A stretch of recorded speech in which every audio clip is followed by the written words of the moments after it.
Hey guys, so today I'm obviously filming in a different location because I'm on holiday. I did make it to Florida. Hurricane Dorian did not stop me. I came here and I'm having fun. But that also means that I don't have my mic. So if the audio is a little bit funky, I'm very, very sorry. But what can you do? Today we're talking about just a few little stories because nothing huge has happened that would be worthy of its own video. So I'm just going to do a few little things. But before I get into it, today's video is sponsored by Skillshare, so thank you to Skillshare for sponsoring this video. Skillshare is basically an online learning community with more than 25,000 different classes in things like design, business, art, photography, editing, all sorts of different things. A premium membership gives you access to unlimited classes so you can learn whatever you want, whenever you want. A course that I've been interested in is Lightroom Classic CC by Tabitha Park, which basically just goes over how to edit pictures so they look nice, and so the lighting is great because I am trying to post on Instagram a little bit more, but obviously I am failing. So hopefully this gets me to take nice pictures and post them on Instagram. So you can join over 7 million creators on Skillshare with a 2-month free trial if you use my link, which will be in the description down below. With the 2-month free trial, an annual membership is just $10 a month. So as I said, use my link in the description down below to get your 2 free months of Skillshare. And yeah, once again, thank you guys to Skillshare for sponsoring this video. Let's get back into the tea. So I don't know if you guys remember Miranda Sings. Her actual name's Colleen. She's had a baby. I don't know if it's been recent or if I'm just like not with the time. I feel like sometimes I just lose track of time, and something that happened 3 years ago feels like it happened last week. But I'm pretty sure she still has a baby, right? It's still a baby, it's not a toddler. And she did a video with this baby and she gave him the blood sugar palette by Geoffrey Star, and as a baby does, he threw it on the floor. And she added in like a little petty caption which said something like, "Give me my James Charles palette," which first of all is the coldest piece of tea I've ever seen. Like, this is not even tea. I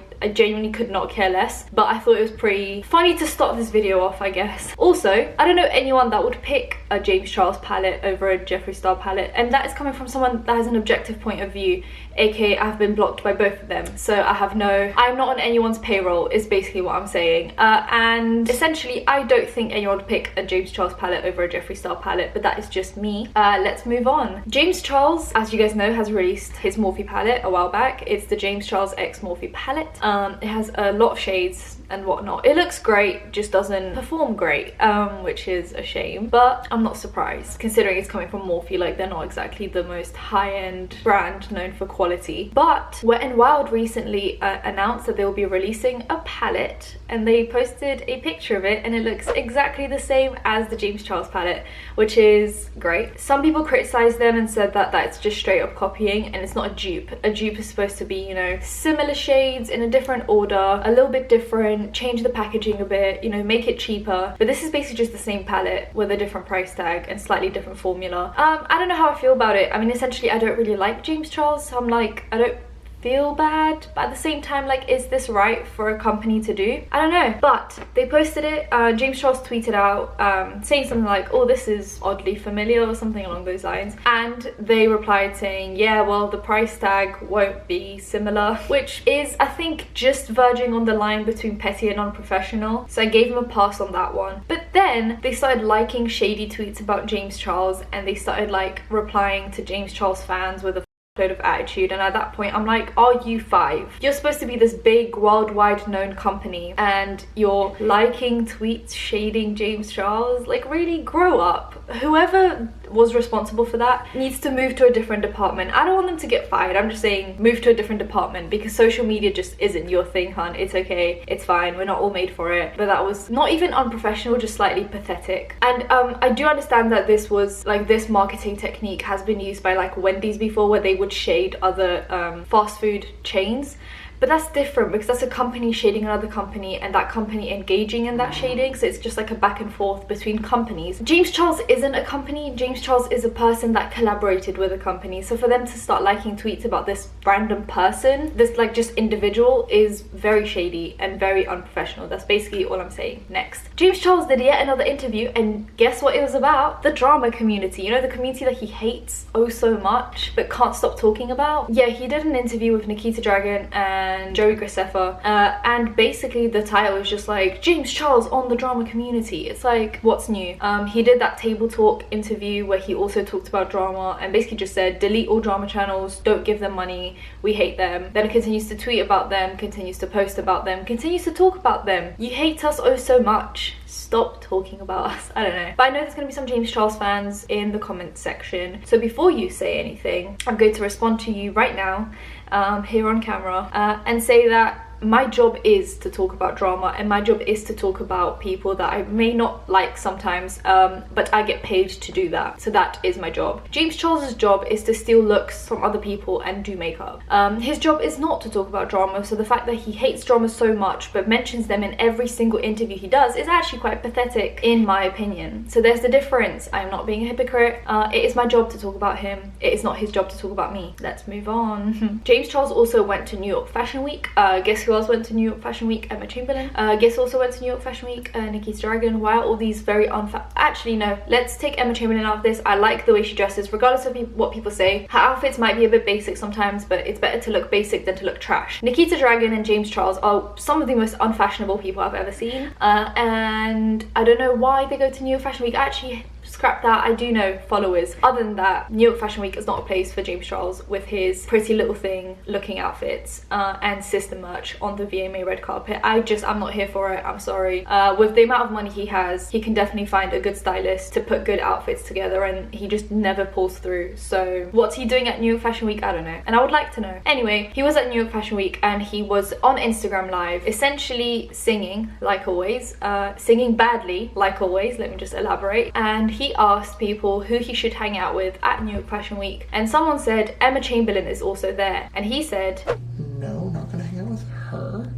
And then he realized what he did and he started backpedaling and said, oh, before any drama channel screen record this, I did not mean to talk about Emma Chamberlain. He didn't actually name her either, he just went, I don't mean to talk about her, my chat was just delayed, so when I said no, I don't want to hang out with her, I wasn't talking about that person. And it's like there was no one else being named in the chat, so I'm not actually sure who he would be talking about other than Emma Chamberlain. But either way, even if he is right, even if he wasn't talking about Emma Chamberlain, the fact that he would publicly say no, I don't want to hang out with her about anyone is just unnecessary and rude. So you saying, oh, it wasn't about Emma Chamberlain, it was about someone else, is equally as bad. Like, I don't think you realize that we're not upset about who you said it about, we're upset about what you said. There was also this situation at the VMAs where he was at the red carpet and there was a Victoria's Secret model that took a picture with him and then turned around and stuck out her tongue and basically made this like disgusted face. There was a debate whether she does this in all pictures and it wasn't mean, or if she was genuinely just like disgusted by James Charles and was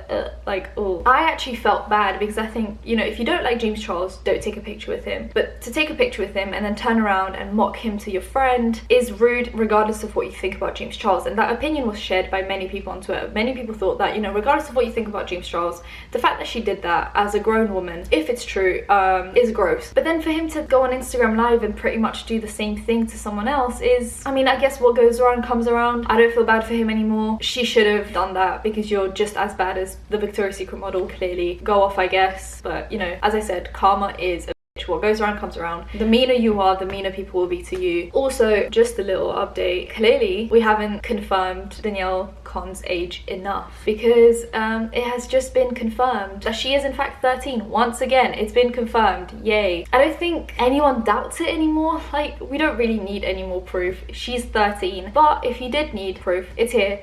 It's a picture of her mum in labor with one of those hospital wristbands, and it says the date that she was born on, and it says 2006. 2006 to 2019 is 6 years. What? 2006 to 2019 is 13 years. So clearly she is 13 and not 15 like she claimed. Now I want to get into this a little bit because I feel like everyone bashes Danielle Cohn all the time, and yeah, in some aspects she is, you know, she doesn't behave the way we'd expect a 13-year-old to behave, but then again, with the kind of mum that she has, we can't really expect her to be any different. Kids until a certain age, you know, learn from role models, and if her role model is her mum, she's going to behave the way she behaves. If her mum taught her differently and behaved differently, Danielle Cohn wouldn't be the way she is. So I think bashing a 13-year-old for her behavior is quite pointless. We should blame the mum. The mum, I just want to reiterate, this is my opinion, is an awful parent. awful parent. It's just disappointing to see a parent allow their daughter to lie about their age, date boys that are almost 18 while being 13, 12 and 11. I remember her dating someone that was like 16 when she was 11, because this was about 2 or 3 years ago. Lie about her age, continue to lie about her age. Once she gets called out, continue to lie about her age. Post the kind of pictures she posts. I don't know if you guys know this, but Danielle Cohn's mum is her social media manager. Every picture that Danielle posts goes through her mum. Every caption goes through her mum. So essentially her mum is behind the Danielle Cohn that we know on social media. So if you can bash Danielle all you want, but she wouldn't be the way she is if it wasn't for her mum. And I think we need to address the fact that Danielle's mum is an awful human being, an awful parent. I think people like that shouldn't have kids, but it's too late now, isn't it? Alleged Danielle Cohn is racist. She did tell someone that was, I believe, Spanish to go back to their country. What did you just call me? You heard me? Okay, Diego, shut the f up, okay? Oh yeah, like I'm gonna take... Nobody yeah, I'm gonna listen to a 13-year-old. Nah, shut up. Why don't you go back to your country? She is 13. I'm not saying that in some way excuses her behavior or makes it less wrong, but judging by everything else, I don't think her mum pays much attention to Danielle being smart or a nice human being or considerate. I think her mum pays attention to her getting money, views and likes. So I don't think living in that household makes you a good human being. So I'm just going to reiterate the fact that let's stop blaming Danielle and blame the parenting. Your parents are responsible for teaching you what is right and what is wrong. And if her mum just teaches her that being a clout chaser is right, that is all she knows. And she doesn't think that saying go back to your country is wrong, even though it clearly is. But yeah, overall I just want to say stop bashing Danielle, I guess. Also Mikey, her ex, he is 17, almost 18, and on Twitter he posts things like don't make me expose you or something, just like constant indirects of this 13-year-old child. In that relationship, Mikey is 17, he's almost an adult, almost able to vote, buy a gun in America, he could drink alcohol in England, and he tweets shit like that about a 13-year-old child. Danny is more just the victim in this whole situation. I wish she had grown up in a different household because I think she could be a nicer human being than she is right now. And the last piece of tea that we have is that Geoffrey Star once again shaded another makeup company, because clearly as a CEO of a makeup company he can't help but bash other companies. That's the way you make yourself feel good about your makeup, you bash other people's makeup. I don't know, he's just constantly, I feel like for someone that has such a busy life and does so much, and as a makeup company and a YouTube channel and all these things, he seems to have way too much time on his hands. I feel like maybe just start another company, do something else, because I feel like when you're making as much money as you are and working as hard as you are, you should not have time to complain about lipstick swatches or call the lawyer on everyone. I'm kind of getting sick and tired of seeing it, even though I'm blocked so I don't actually see it that much, but it does end up on my timeline, and it's like, come on, you're a grown human being, you're an adult who is a CEO. I said this about Jaclyn Hill, when you become a CEO you can't behave like a YouTuber anymore, because it's just not the same. When you're a CEO you need to be professional, you need to address people in a professional manner, and you need to stop being childish, and it's the one thing that Jaclyn Hill didn't do, and she was bashful. But when Geoffrey Star does it, no one really cares. But yeah, Nick posted something saying what's your favorite NYX lipstick shade, and they posted a screenshot of a lime crime lipstick swatch, which is actually a popular GIF. If anyone corrects me saying it's pronounced GIF, I swear it's GIF. Don't even try me in the comment section right now because I will lose my shit. It's a popular GIF used on Twitter of just like lipstick shades switching, and I guess they took a screenshot of that and posted it along with their post, which is kind of weird. If you're a company, why would you give free promo to another company? But at the same time, does it really matter? Did they in any way, shape or form imply that that was a NYX shade? So a lot of people agreed with Geoffrey Star and said that yeah, it's a bit weird that they would post a different company's lipstick swatch when they have their own lipstick swatches. So are they like trying to pretend that that's their shade? But also some people said, you know, they never implied that that was their shade, and they also never, I don't know, it doesn't just seem like theft, because it is a very popular GIF that people have used. To me, I don't think they stole that or like tried to be sneaky about it. To me, it's just weird that like, why would you give free promo to another company where you could give free promo to yourself?